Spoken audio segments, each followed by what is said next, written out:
Next है imperative sentence.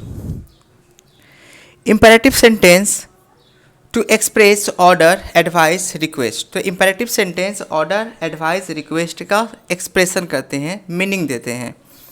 इनको जब डायरेक्ट से इनडायरेक्ट में चेंज करते हैं तो सेड टू बदल जाएगा ऑर्डर्ड, एडवाइज्ड, रिक्वेस्टेड में। इनका इन्वर्टेड कॉमा को हटाएंगे तो टू का यूज करेंगे। अगर इम्पेरेटिव सेंटेंस डू नॉट से स्टार्ट होंगे तो नॉट टू का यूज करेंगे।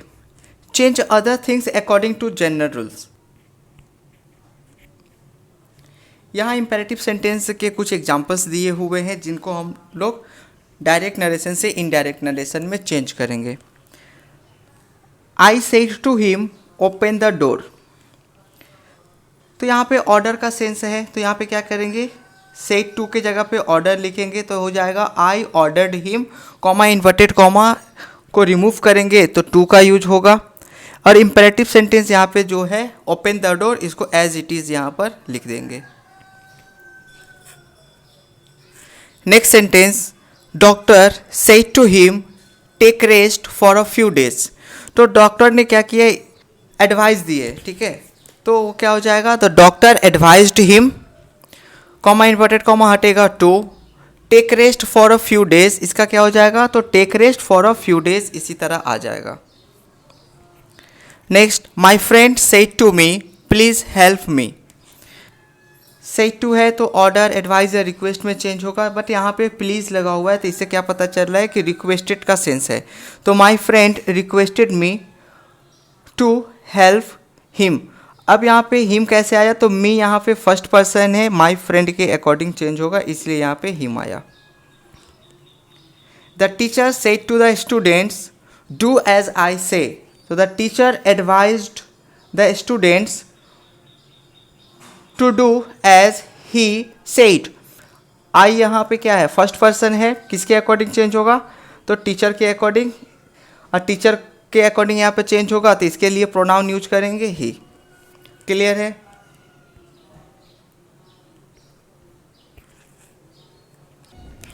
यहाँ भी कुछ और एग्जांपल्स दिए हुए हैं, इसे भी हम लोग डायरेक्ट नरेशन से इनडायरेक्ट नरेशन में चेंज करते हैं।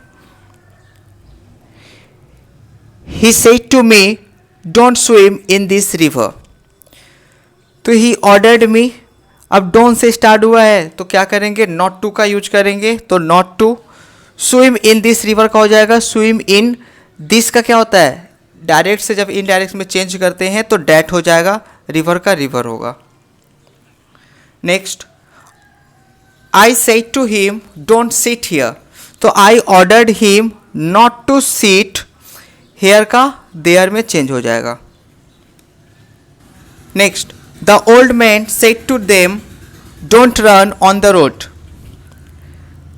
The old man advised them not to run on the road. The teacher said to the students don't talk in the class. The teacher advised the students not to talk in the class. समझ में आया ये imperative sentence वाले।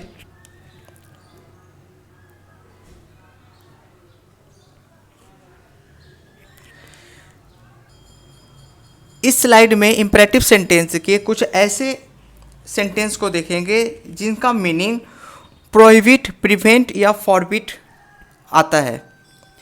तो अगर imperative sentence का meaning prohibit, prevent या forbid आएगा तो उनको कैसे डायरेक्ट से इनडायरेक्ट में चेंज करेंगे, यहाँ पे स्ट्रक्चर दिया हुआ है। तो प्रोहिबिट, प्रिवेंट रहेगा तो इसके साथ फ्रॉम का यूज करेंगे, और इसके साथ जो वर्ब का फर्स्ट फॉर्म आएगा उसके साथ आईएनजी को यूज करेंगे। अगर प्रोहिबिट रहेगा तो इसके साथ टू प्लस वर्ब का फर्स्ट फॉर्म यूज करेंगे। Change other things according to general rules. तो आपको ये पता चल गया कि और जो दूसरे थिंग्स होंगे वो जनरल रूल्स के अकॉर्डिंग चेंज होंगे।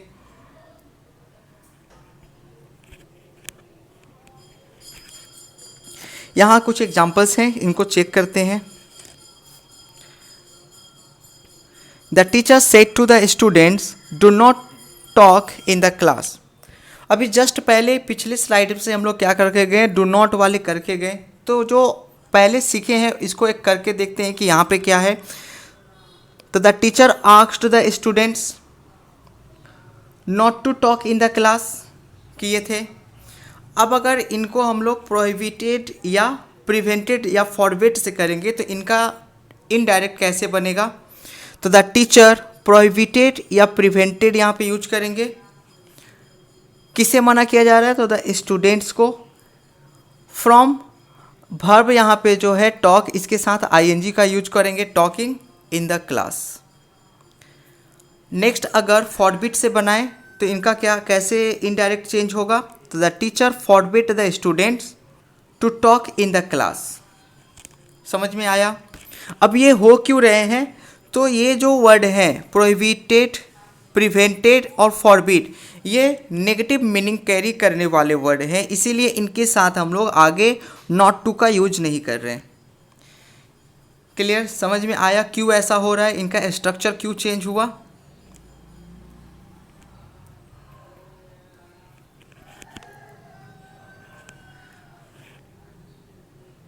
इस स्लाइड में क्या है कि ऐसे इंपरेटिव सेंटेंस जिनका स्टार्ट क्या होता है? लेट से होता है, तो उनको जब डायरेक्ट नरेशन से इनडायरेक्ट नरेशन में चेंज करते हैं तो उसके भी कुछ रूल्स हैं, स्ट्रक्चर्स है। यहाँ देखते हैं क्या है।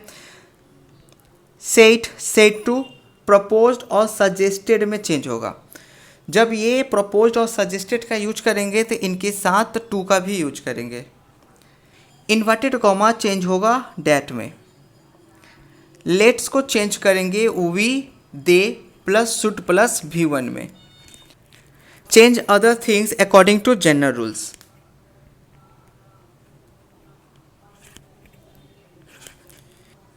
यहाँ कुछ उसी से रिलेटेड एग्जाम्पल है। He said to his friend let's go home. तो he propose to his friends, comma inverted comma हटेगा, डैट। वी या दे का यूज करेंगे, तो यहाँ पे फर्स्ट पर्सन मेंशन नहीं किया हुआ है, इसीलिए यहाँ पे हम लोग थर्ड पर्सन को यूज करेंगे, दे। उसके बाद आएगा शुड, भव का फर्स्ट फॉर्म, और यहाँ का गो यहाँ पे चला आएगा। Next, I said to them let's watch this movie. तो I suggested to them, comma inverted comma हटा, that. We should watch this का डैट हो जाएगा मूवी।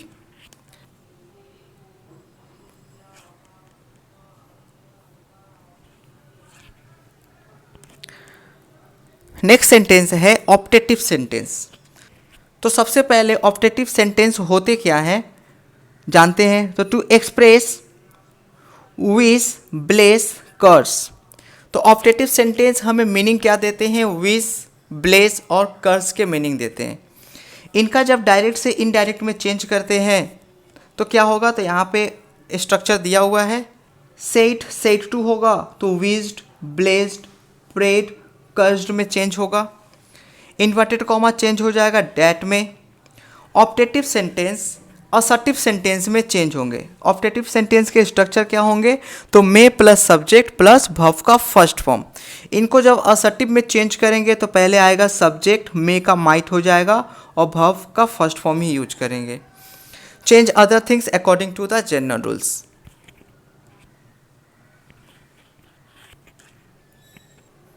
यहाँ इसके एग्जाम्पल दिए हुए हैं। डायरेक्ट से इनडायरेक्ट नरेशन में चेंज करते हैं। He said to me, may God help you. तो he blessed me that God यहाँ पे है तो यहाँ पे सब्जेक्ट बनेगा तो God, may का माइट हो जाएगा, help का हेल्प होगा, और यहाँ पे जो you second person of pronoun है तो ये किसके अकॉर्डिंग चेंज होगा? यहाँ के ऑब्जेक्ट के अकॉर्डिंग, मतलब रिपोर्टिंग वर्ब के ऑब्जेक्ट के अकॉर्डिंग। तो यहाँ पे यू ऑब्जेक्टिव केस है तो यहाँ पे भी ऑब्जेक्टिव केस मी होगा। Next, I said to him may you live long. I wished him that he might live long. Next, the man said to him may you die.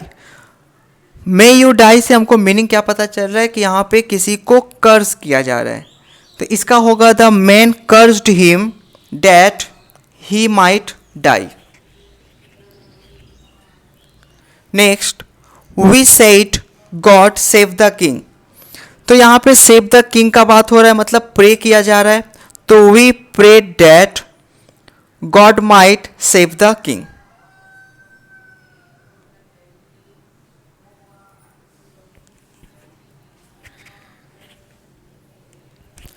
Next sentence है exclamatory sentence. इनका meaning होता है to express sudden expression, मतलब कोई sudden expression होता है, उसी को एक्सप्रेस जब करते हैं तो वह एक्सक्लेमेटरी सेंटेंस कहलाता है। इनको जब डायरेक्ट से इनडायरेक्ट में चेंज करते हैं तो इनके भी कुछ रूल्स हैं।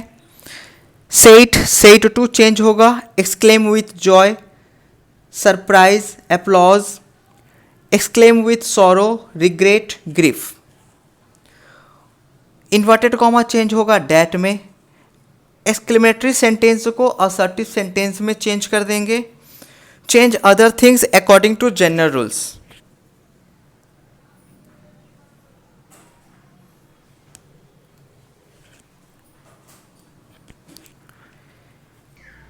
अब ये कैसे समझेंगे कि हमको कहाँ पर एप्लॉज यूज करना है, सरप्राइज यूज करना है, जॉय यूज करना है या सॉरो यूज करना है।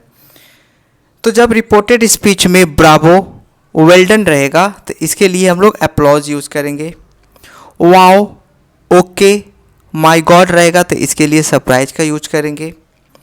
हुर्रे, ये रहेंगे तो जॉय का यूज करेंगे। Alas, oh dear, for God sake रहेगा तो इसके लिए क्या यूज करेंगे, सॉरो का यूज करेंगे। तो समझ में आया कि कहाँ पे एप्लॉज यूज करना है, सरप्राइज, जॉय और सॉरो यूज करना है।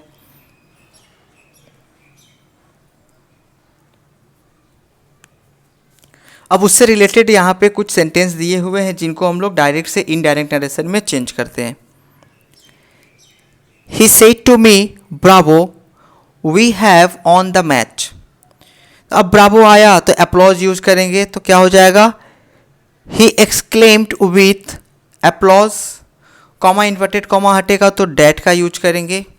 वी यहाँ पे फर्स्ट पर्सन है तो यहाँ पे ही के अकॉर्डिंग।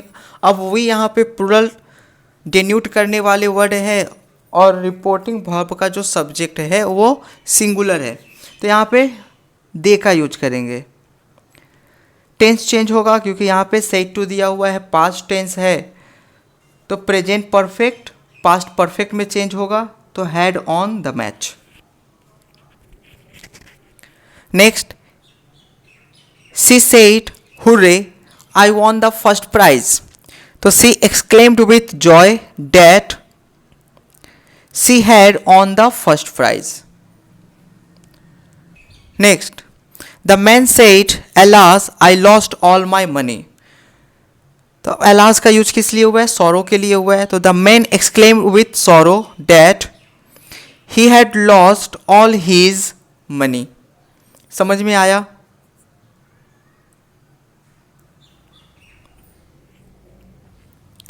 नेक्स्ट हमारे इस स्लाइड में क्या है, एक्सक्लेमेटरी सेंटेंस ही है।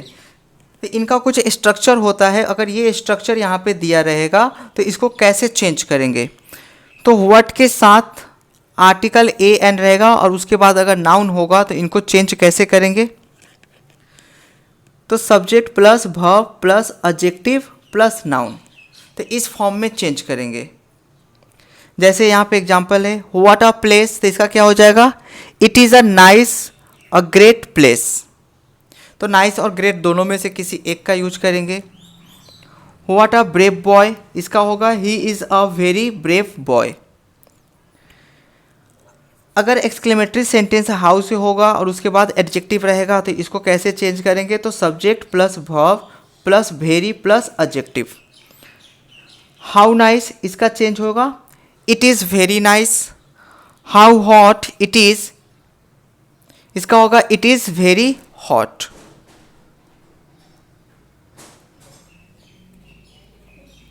यहाँ आप कुछ एग्जाम्पल्स देखते हैं उससे रिलेटेड और इनको डायरेक्ट नरेशन से इनडायरेक्ट नरेशन में चेंज करते हैं। She said wow what a nice scene. तो she exclaim with surprise that what a nice scene को चेंज करेंगे it is a very nice scene. he said how beautiful girl she is. He exclaimed with surprise that she is a very beautiful girl. Next sentence है he said how beautiful the Taj is. तो यहाँ पे क्या हो रहा है, expression क्या दे रहा है, सरप्राइज का. तो he exclaimed with surprise that the Taj is very beautiful. समझ में आया ये कैसे चेंज हो रहे हैं.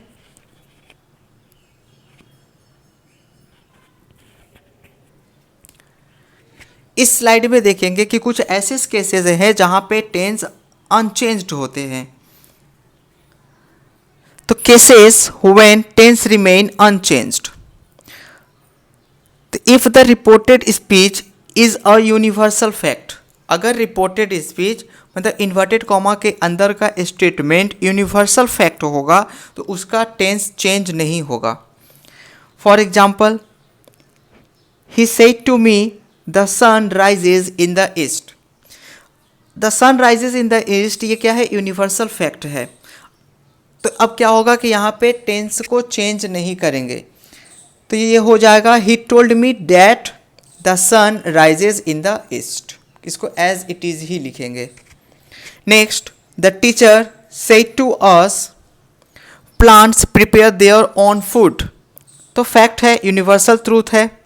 तो the teacher told us that plants prepare their own food. समझ में आया यहाँ पे क्या हो रहा है कि अगर यूनिवर्सल फैक्ट है तो उनका टेंस चेंज नहीं हो रहा है.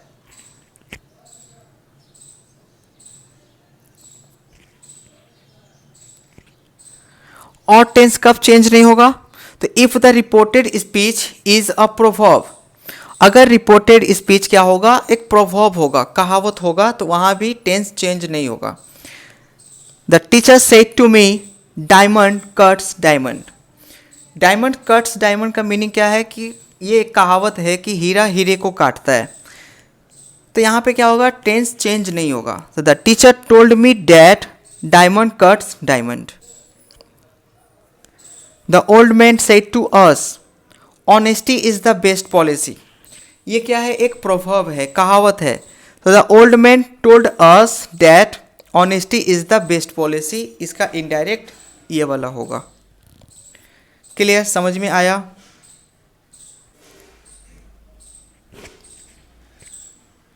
नेक्स्ट स्लाइड क्या है, if the situation remain unchanged.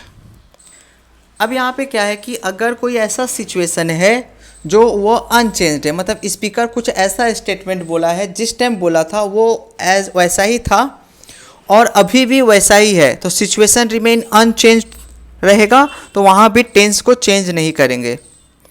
Example में देखिए, he said to them Aamir Khan is a good actor. तो यहाँ पे जो सिचुएशन है वो क्या है, रिमेन अनचेंज्ड है कि आमिर खान पहले भी एक अच्छा एक्टर था और अभी भी क्या है, अच्छा एक्टर है. तो यहाँ पे भी चेंज नहीं करेंगे. तो he told them that Aamir Khan is a good actor. Clear हुआ. Next, the man said to us Delhi is the capital of India. तो दिल्ली क्या है, पहले भी इंडिया का कैपिटल था और अभी भी इंडिया का कैपिटल है. तो सिचुएशन क्या हो गया, यहाँ पे अनचेंज्ड है. तो इसीलिए यहाँ पे क्या होगा, रिपोर्टेड स्पीच का टेंस चेंज नहीं होगा. तो the man told us that Delhi is the capital of India. समझ में आया.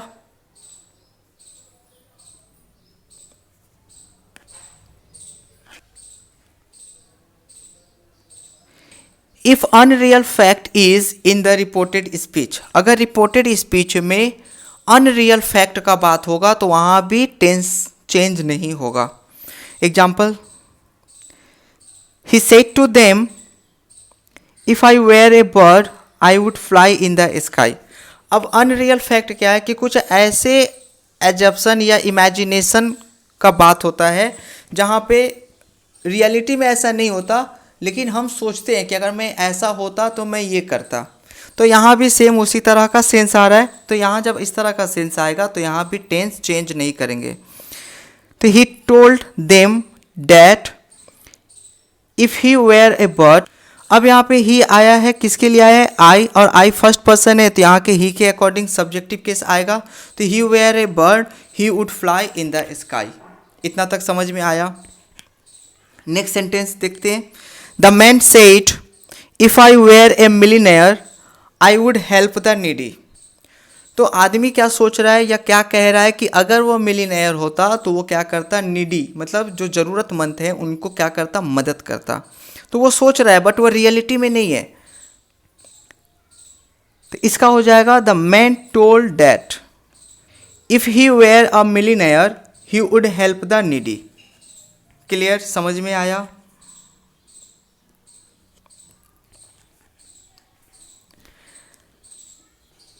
Next, if unreal fact is in the reported speech. अगर अनरियल फैक्ट होगा रिपोर्टेड स्पीच में तब भी टेंस चेंज नहीं करेंगे। अब ये अनरियल फैक्ट क्या होंगे, तो जैसे कोई पर्सन होगा वो क्या करेगा, अपने आप को एज्यूम करेगा या इमेजिन करेगा कि अगर वो ऐसा होता तो ऐसा करता, अगर ये होता तो वो ऐसा कर देता। ठीक है, तो इस तरह के जब एक्सप्रेशन वाले सेंटेंस आएंगे और वो रिपोर्टेड स्पीच में होंगे तो उनका टेंस चेंज नहीं करेंगे। यहाँ एग्जाम्पल से देखते हैं। He said to them if I were a bird I would fly in the sky. Imagination है कि वो सोच रहा है कि अगर वो बर्ड होता तो आसमानों में उड़ता। ठीक है, तो इनका जब इनडायरेक्ट करेंगे तो होगा he said to them that if he were a bird he would fly in the sky. Next देखिए, the man said if I were a millionaire I would help the needy. इनका जब indirect करेंगे तो होगा the man said that if he were a millionaire he would help the needy. समझ में आया।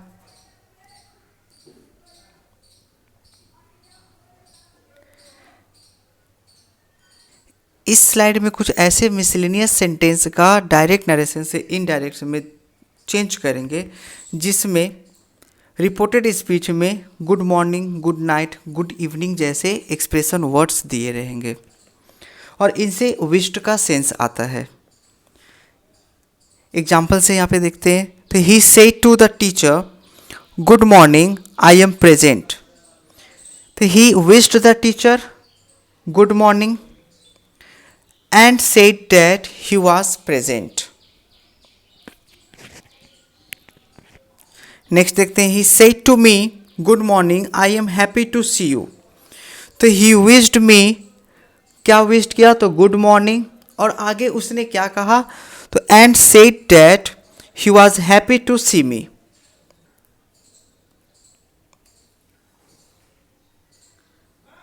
इस स्लाइड में क्या है कि डायरेक्ट नरेशन में क्या है, यहाँ पे ऑब्जेक्ट नहीं दिया हुआ है।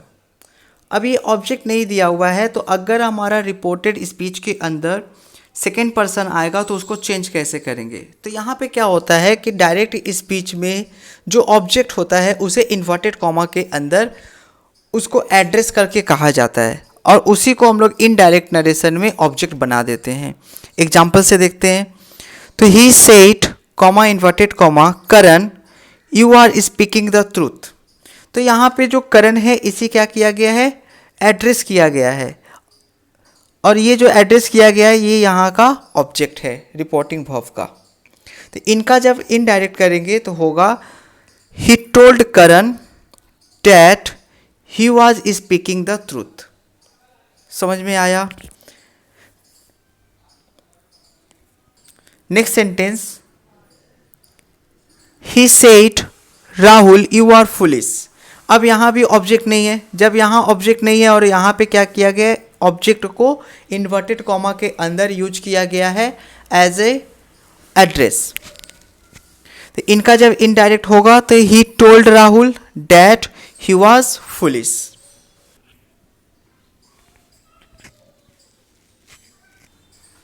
इस वाले स्लाइड में क्या है कि जब रिपोर्टिंग वर्ब दिया हुआ है और रिपोर्टेड स्पीच दिया हुआ है, और रिपोर्टेड स्पीच में क्या है, येस नो वाले इंटरोगेटिव सेंटेंस है और इसका रिप्लाई भी आगे जाके दिया गया है। तो ऐसे डायरेक्ट नरेशन को इनडायरेक्ट नरेशन में कैसे चेंज करते हैं, यहाँ पे एग्जाम्पल से समझते हैं। He said to me, "Can you do this task?" I said yes. तो यहाँ क्या हो रहा है कि यहाँ पे जो yes no क्वेश्चंस हैं इनका रिप्लाई आगे जाके डायरेक्ट नरेशन में ही कर दिया गया। तो इन्हीं का अब इनडायरेक्ट में चेंज करेंगे। तो इनका होगा he asked me, comma inverted comma हटेगा, इफ का यूज करेंगे। I could do that task. अब जब यहाँ का इतना है तो इसे कैसे चेंज करेंगे, तो इसे करेंगे I replied in the affirmative, क्योंकि यहाँ पे क्या हो रहा है यस में इसका रिप्लाई कर रहे हैं, तो इसको करेंगे I replied in the affirmative में। क्लियर, समझ में आया। नेक्स्ट देखिए, Rohan said to him, do you feel thirsty. तो रोहन ने उसे कहा है कि डू यू फील थर्स्टी, तो उसने क्या रिप्लाई दिया, आई सेड नो। ठीक है, तो रिप्लाई भी यहाँ पे आया। इनका जब इनडायरेक्ट में करेंगे तो होगा Rohan asked him if he felt thirsty, और इनका रिप्लाई का जब है तो क्या होगा, ही रिप्लाइड इन द नेगेटिव। अब यहाँ पे ही किसके लिए आया, तो आई है, और ये आई किसके अकॉर्डिंग चेंज होगा, तो रोहन के अकॉर्डिंग, तो ही हो जाएगा। और उसने क्या रिप्लाई किया है, नो, तो इसका होगा ही रिप्लाइड इन द नेगेटिव में। क्लियर, समझ में आया।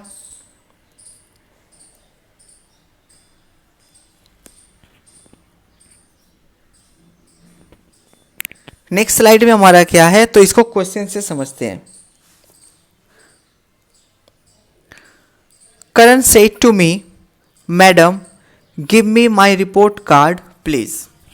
तो अभी क्या है, स्पीकर कौन है, करण है, किसे कह रहा है, तो मी, और मी यहाँ पे कौन है, मैडम है, तो किसी मैडम को करण कह रहा है give me my report card please. अब जब ऐसे सेंटेंस में इन्वर्टेड कॉमा के अंदर मैडम सर जैसे डिन्यूट करने वाले वर्ड का यूज होगा तो उसे क्या यूज करेंगे, रिस्पेक्टफुली यहाँ पे यूज करेंगे। तो इनका जब इनडायरेक्ट नरेशन करेंगे तो क्या हो जाएगा, करण रिक्वेस्टेड। अब यहाँ पे रिक्वेस्टेड क्यों है, क्योंकि यहाँ पे प्लीज वर्ड यूज किया गया है। तो करण रिक्वेस्टेड मी कैसे, तो respectfully to give him his report card. Clear.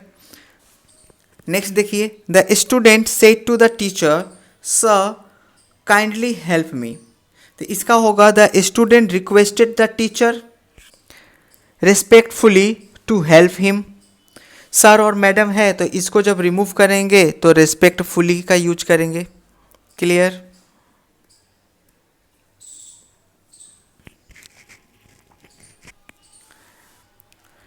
इस स्लाइड में क्या है कि जब हम डायरेक्ट नरेशन का इनडायरेक्ट नरेशन में चेंज कर रहे हैं तो डायरेक्ट नरेशन में क्वेश्चन टैग दिया रहेगा। ठीक है, तो जब क्वेश्चन टैग दिया रहेगा तो इसको इनडायरेक्ट में चेंज करना है, तो कैसे करेंगे यहाँ पे देखते हैं।